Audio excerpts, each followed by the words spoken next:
Hi friends, ఈరోజు పశ్చిమ గోదావరి జిల్లాలో ఉన్న రేలింగ గ్రామంలో వెలిసిన శ్రీ మంటలాంబ అమ్మవార్ల దేవాలయం దర్శించి అమ్మవార్ల విశిష్టత గురించి తెలుసుకుందాం.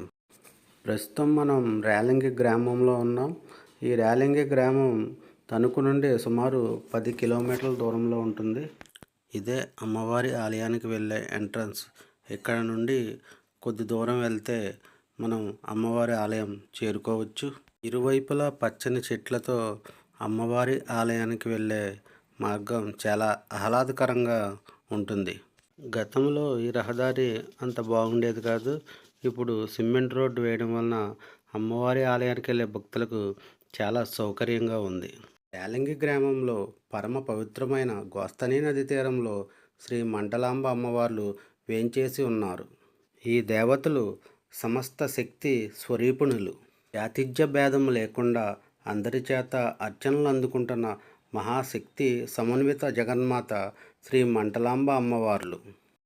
ప్రస్తుతం మనం శ్రీ మంటలాంబ అమ్మవార్ల దేవస్థానం చేరుకున్నాం. లోపలికి వెళ్ళి అమ్మవార్ల దర్శనం చేసుకుందాం పదండి.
పశ్చిమ గోదావరి జిల్లా రేలింగి గ్రామంలో మంటలాంబగా వెలిసిన అమ్మవారు విశ్వామిత్రుడు గట్ట యజ్ఞం చేస్తుంటే తాతకొచ్చి పాడు చేస్తుంది అనమాట అండి. ఆ పాడు చేసినప్పుడు విశ్వామిత్రుడు రావుల వారిని తీసుకొచ్చి ఆ తాతకనే మళ్ళీ సంబరించినప్పుడు ఈ అమ్మవార్లు ఇద్దరు భూమిగుండంలోంచి వెలిశారనమాట అండి. భూమిగుండంలోంచి వెలిసినప్పుడు అమ్మవారిని విశ్వామిత్రుడు గట్ట అప్పుడు భూమిగుండం వెలిసినప్పుడు జ్వాలాముఖి అనే పేర్లతో అమ్మవార్లు వెలిశారనమాట. అమ్మవార్లు వెలిసిన వలన మంటల్లోంచి వెలిసిన వలన మంటల అమ్మవారు అని పేరెట్టారు. అమ్మవారు చిన్నమంటలమ్మ, పెద్దమంటలమ్మ అమ్మవారి పేర్లతో నిలబడుతున్నారు. భక్తులు నిత్యము ఈ అమ్మవారిని దర్శనం చేసుకోవడానికి వస్తూ ఉంటారు. ఈ రేలింగి యొక్క గ్రామం యొక్క అమ్మవార్ల ప్రాముఖ్యత చాలా ఎంతో ఉంది. చెప్పుకుంటూ పోతే ప్రతి మంగళవారం ఆదివారం భక్తులు వేల మంది సంఖ్యలో వస్తూ ఉంటారు. మాది రేలింగ్ అండి, ఎరవారు మండలం, పశ్చిమ గోదావరి జిల్లా. మా ఊర్లో మెంటాలమ్మ అమ్మవారి గుడి ఉందండి. ఆ ఇద్దరు అక్క చెల్లెండి, పెద్ద మెంటాలమ్మ, చిన్న మెంటాలమ్మ అండి. ఆ అమ్మవారిని దర్శించుకోవడానికి శుక్రవారం, ఆదివారం, మంగళవారం బాగా భక్తులు ఎక్కువగా వస్తారండి. అమ్మవారిని దర్శించుకుని ఏమనుకున్నా జరుగుతుందని చెప్పి భక్తులు మాతో చెప్తారండి. ఈ అమ్మవారి మంచి నిదర్శనం అండి. ఈ అమ్మవారి గుడి దగ్గర ప్రసాదాలు, లడ్లు, ఫోటోలు, అమ్మవారి తాళ్ళు, రక్షాబంధాలు, రుద్రాక్షలు అన్నీ అమ్మబడునండి. అమ్మవారి ఏ వస్తువు పట్టుకెళ్ళి మీరు ఏమనుకున్నా అది గ్యారంటీ జరుగుతుందండి ఈ అమ్మవారి గుడిలో. అందులో భక్తులు కూడా బాగా రద్దీగా వస్తారండి.